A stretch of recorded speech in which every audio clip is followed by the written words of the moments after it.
You know, in an SHTF or other emergency event, it is vitally important that you have allowed the right people into your prepping group, but it's just as important that you have kept the wrong people out.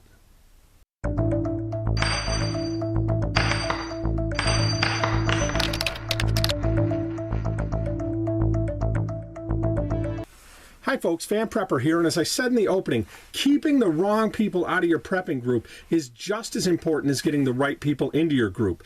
Now, I'm going to go over some people today that you do not want, generally speaking, in your groups, and I think pretty much universally, you don't want these people in your groups. Because when you have people that are the wrong types of people in your groups, they are going to cause all sorts of problems, and they just might get you and the rest of your group killed. One person that you don't want in your prepping or survival group is the hothead, the wildly irrational person, the person who's constantly having friction or is butting heads with other people. You know, whether it's at work, it's at home, it's within the groups of, you know, who you hang out with. These people just constantly are at odds with other people. We all know people like that. You may actually like this person. I have lots of people like that that I like very much. The problem is I do not want them around in an emergency event. It's a minor annoyance in everyday life right now, but that can make the difference between life and death in a survival situation. Another kind of person that you really don't want around is the person who has constant problems with authority. They have problems with their boss at every job they've ever had. I'm not talking about questioning authority as in questioning the government. Heck, we all do that. We wouldn't be preppers if we don't. I'm talking about the people who simply cannot take orders or listen to anybody. This person is going to be a terrible problem for you in your group unless they are the person that isn't absolutely in charge.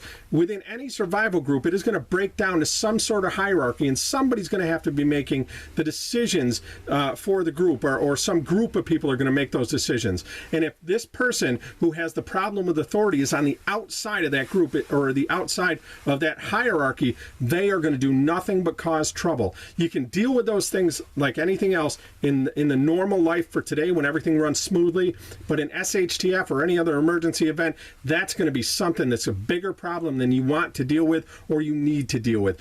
You know who else you don't want in the group? Liars and thieves. Now, this seems like common knowledge, and who would think about letting in liars and thieves? But the problem is we all have people around us who lie all the time right now.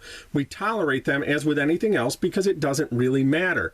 But in an SHTF or emergency event, somebody who's lying all the time, you cannot have that person in your group because you can't have your group dependent on somebody that you can't be sure is going to be honest. If they're lying now when life is smooth and easy, what makes you think that you're going to be able to depend on them to be truthful when your life and their life and everybody else's life is on the line? Don't let liars in your group. And as far as thieves go, it goes along the same lines. In a group where everybody is pooling their resources and everybody is sharing in the workload as well as the bounty for the group, you can't have some people that are going to be stealing or that you're going to worry about stealing, because when somebody starts stealing, it's going to cause everybody in your group to start to question each other. We have to weed these people out ahead of time so we don't have to deal with those sorts of headaches unnecessarily when everything is on the line. The last kind of person that you want to make sure you keep out of your prepping and survival group is the know-it-all. I don't mean somebody who actually knows it all. Heck, those people you want in your group. I'm talking about the people that think they know it all. The people that refuse to learn, that refuse to accept that somebody else might have more knowledge than them on a subject, that refuse to acquiesce when it's clear that they are not the person with the most knowledge on a subject. Those kinds of people, when you are that rigid that you are stuck in your way and you're not going to be adaptable, you can't have that in an SHTF or other emergency event. You simply can't. Everything is going to have to be adaptable. Everything is going to have to be you plan the best you can, but you're going to have to do some things that you probably didn't plan on. Any prepping or survival group is all about minimizing the problems and maximizing the opportunities and potential that your group is going to have to do well, not just to survive, but to thrive in whatever event comes across. You don't want to do things or let people into your group that are going to lessen your chances or going to make things more difficult. It's not fair to you, it's not fair to your family, and it's not fair to the other people in the group.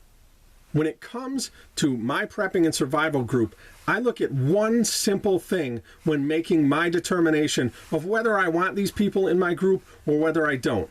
first and foremost, do I trust these people enough? Do I find them credible enough, honest enough, productive enough, trustworthy enough to put myself and my family in a group with them when our survival is going to be at stake? If you can't answer that definitively about a certain person, I don't care if they're your best buddy for 50 years, that person shouldn't be in your group.